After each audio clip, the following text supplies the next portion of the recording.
দামামা বেজে গিয়েছে ২৪শে লোকসভা নির্বাচনের প্রথম দফা নির্বাচন সম্পন্ন হওয়ার পরে অধীর চৌধুরীর আমন্ত্রণে বিমান বসু এবং অধীরের যৌথ সাংবাদিক বৈঠকে ঘোষণা, এবারের লোকসভা নির্বাচনে একসঙ্গে লড়বে বাম এবং কংগ্রেস।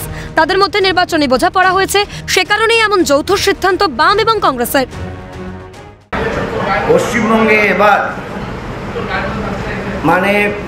জাতীয় কংগ্রেস এবং বামফ্রন্টের বোঝাপড়া হয়েছে, সিট অ্যাডজাস্টমেন্ট হয়েছে এবং প্রথম পর্ব থেকে একবারে সপ্তম পর্ব পর্যন্ত নির্বাচনী বোঝাপড়ার ভিত্তিতেই বামফ্রন্ট এবং বামফ্রন্টের শরিক দল এবং জাতীয় কংগ্রেসের যৌথ সভা, যৌথ মিছিল ইত্যাদি পরিচালিত হচ্ছে, আরও হবে।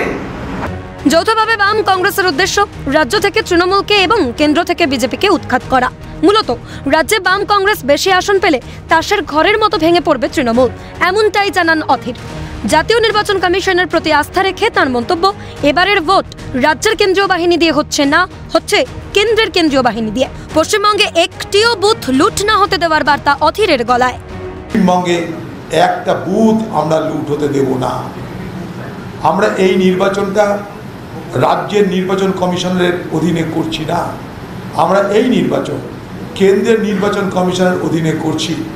সেই কেন্দ্রের নির্বাচন কমিশনের কাছে আমি 2 থেকে 3 দফা দিল্লিতে সাক্ষাৎ করেছি, তাদেরকে আমাদের তরফ থেকে ডেমনস্ট্রেশন দিয়েছি এবং তাদেরকে বোঝাতে পেরেছি যে বাংলায় পৌরসভা বা পঞ্চায়েত নির্বাচনের আবার পুনরাবৃত্তি করতে চাইছে তৃণমূল, অতএব এখন থেকে আপনারা সতর্ক।